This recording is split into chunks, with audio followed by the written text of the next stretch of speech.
Welcome back. Today we're looking at several video transcripts submitted featuring the work of Zachary K. Hubbard. Right, the creator who uses numerology, gematria, and conspiracy frameworks, Masonic, Jesuit, to interpret world events. Exactly. And our goal here isn't to fact-check the gematria itself, but really to analyze the host's, Hubbard's, rhetorical approach. Yeah, his style, the logic he uses, the persona he builds, that seems like the most useful angle for feedback here. Okay, let's dive right in then. First big area, the way he communicates with the audience. It comes across as, well, there's a counterproductive use of contempt that seems aimed at establishing his own superiority. You felt that too? It's quite pervasive. Absolutely. I mean, he clearly has this massive amount of research, all these numerical links he's found. It's impressive, the sheer volume. No doubt about the effort involved. The connections are intricate. But the tone, it's just dripping with contempt sometimes, isn't it? That's really undermining, I think. That's the core weakness, yeah. He uses really hostile language, calling religious people morons, saying the public isn't much smarter than a fly. Right. That kind of stuff. It's aggressive. And it feels less about the rigor of his ideas and more about putting down the listener. Exactly. It's self-aggrandizing. Like he needs to assert his intelligence by calling everyone else stupid. Which is a shame, because it probably pushes away people who might actually be interested in the complex ideas underneath. It creates this wall. A completely unnecessary wall. So, the suggestion? How could he improve that? Well, I think it needs a fundamental shift. Instead of projecting superiority, maybe try fostering like an intellectual partnership. Okay, how would that work? Frame the whole cabal script thing not as something the audience is too stupid to see, but as a tool the elite use to mock people. Tap into that existing distrust, you know? Ah, I see. So the audience isn't the target of his ridicule. They become allies against the elite ridicule. Precisely. It reframes everything. They're decoding with him, not being lectured by him. That makes sense. So, concretely, get rid of those broad insults. Yeah, drop the average person is like a fly lines, the moron stuff. And instead, focus on the alleged perpetrators. Talk about how the cabal is supposedly laughing at everyone. You know, look at these suckers eating up our bullshit again. So keep the conspiratorial energy, but redirect the antagonism. Right. It empowers the audience instead of belittling them. That seems much more effective for building a following around these ideas. Okay, that's a strong point on delivery. Let's move to the analytical engine itself, the gematria, the numbers. Yeah, the core methodology. That brings us to the second critique point. Which is? The conflation of all these numerical coincidences with actual direct proof of orchestration. Ah, the correlation versus causation issue? Exactly. He presents this overwhelming volume of numerical overlaps, right? Using different ciphers, gematria, Kabbalah. 4 base ciphers, plus its reversals, I believe. Right, extremely flexible. And connects them to dates, names, events, and presents it all as undeniable proof of a script. But the weakness there, as you said, is that it confuses finding a pattern with proving someone wrote the pattern intentionally. Precisely. And it feels like an unfalsifiable system, a closed loop. How so? Well, with that many ciphers and looking for recurring numbers like 33, 42, 101, you're almost guaranteed to find some connection for any event, right? It makes pattern finding inevitable, perhaps. Yeah. So every outcome fits the model because the model is so flexible.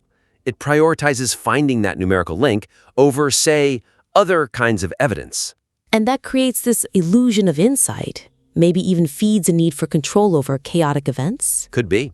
It certainly doesn't offer a way to test it, to potentially prove it wrong. It lacks falsifiability. Which is crucial for any kind of rigorous analysis. So the suggestion, how to make this stronger? Introduce more rigor, and crucially, differentiate. Differentiate what? Between finding interesting numerical patterns, which, okay, might be significant data points, and claiming direct causal proof of orchestration.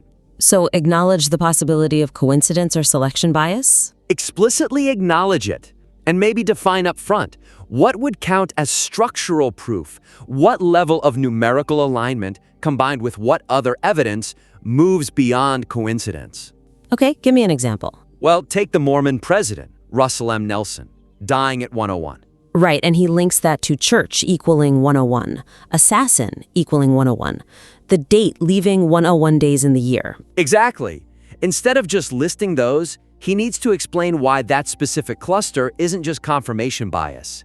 Why isn't it just him picking the 101 connections out of potentially hundreds of other numerical values that could have been generated by the name, date, and context using those flexible ciphers? Yes. What makes this alignment evidence of planning by some shadowy group rather than cherry-picking data? So demand more than just the numerical resonance. What about the other example, the shooter? Thomas Jacob Sanford. And the link to the Sandy River Mormon Trail fork? Because Sanford sounds like Sandy Ford? Right. If the claim is orchestration, the analysis needs more than just that linguistic or numerological similarity. Like what? Like external evidence. Is there a document, a leaked plan, some communication that proves that connection was intentional, part of a script? Otherwise, it just remains an interesting, perhaps spooky, coincidence found after the fact using a flexible system. Exactly.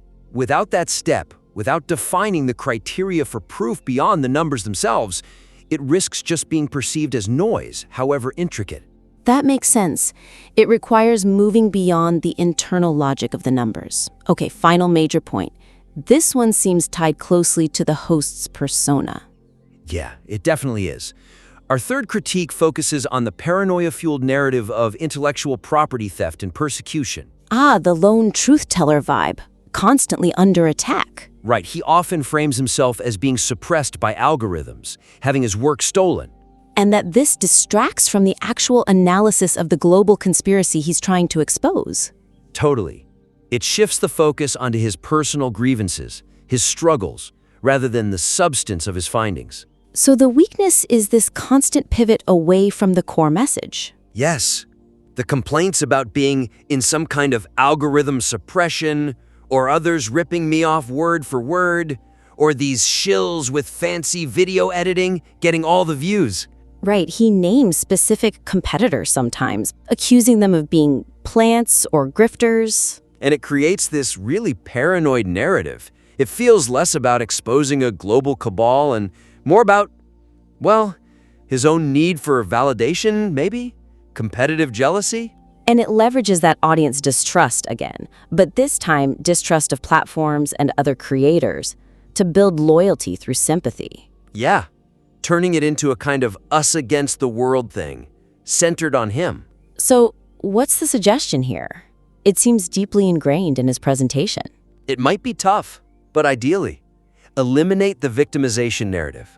Just drop the proprietary language about the work being his. Focus entirely on the analysis itself? Yes, true authority comes from the strength and consistency of the analysis, not from attacking competitors or claiming victimhood. So if he does mention a competitor, The focus should be strictly on methodology. Point out flaws in their analysis, if they exist, not their view counts or editing budget. okay, give me a concrete example. Instead of saying, these shills with their fancy videos are leading people nowhere and stealing my views. Which sounds defensive and paranoid. Right. He could say something like, this analysis only uses one gematria cipher, which misses the deeper layers apparent when you apply all four, like we do here. Ah, so it's a critique of the work, demonstrating his own method's supposed superiority without the personal attack or the self-pity. Exactly. It reinforces the idea that his approach is the rigorous, comprehensive one.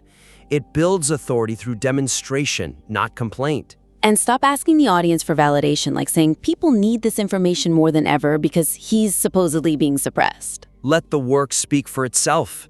If the analysis is strong, people will recognize its value without being told they need it because the creator is persecuted. That shift would definitely make the whole project feel more objective, less like a personal crusade. Absolutely. It puts the focus back squarely on the alleged script and the evidence, which is supposedly the entire point. Okay, great. So, to wrap up, we've pinpointed 3 key areas for improvement based on this submission. Right. First, that tone, shifting from condescension towards the audience to making them an ally against the alleged deception. Stop punching down, essentially, and redirect that energy towards the supposed manipulators. Exactly. Second, the methodology. Introduce more rigor. Clearly define what separates coincidence from proof. Acknowledge selection bias. Demand external evidence beyond just the flexible numerology. Combat that confirmation bias loop. And third, drop the persecution narrative. Stop focusing on personal grievances, alleged theft, suppression. Let the analysis stand on its own. If comparing to others, focus only on methodological weaknesses, not personal attacks or perceived slights. Demonstrate authority through the work, not through claims of victimhood. The amount of research here is clearly significant. There's a huge dedication to compiling this data. No question. The effort is massive. So taking these suggestions on board, refining the tone, strengthening the logical connection between data and conclusion, and focusing the narrative could really help maximize the impact. It could make the difference between being dismissed as fringe paranoia and being taken as a serious, albeit controversial, analytical framework. We absolutely encourage the creator to consider these points. Perhaps revise the approach and feel free to submit again for another look. Definitely. Seeing how these adjustments play out would be interesting. Until next time, keep analyzing, keep refining.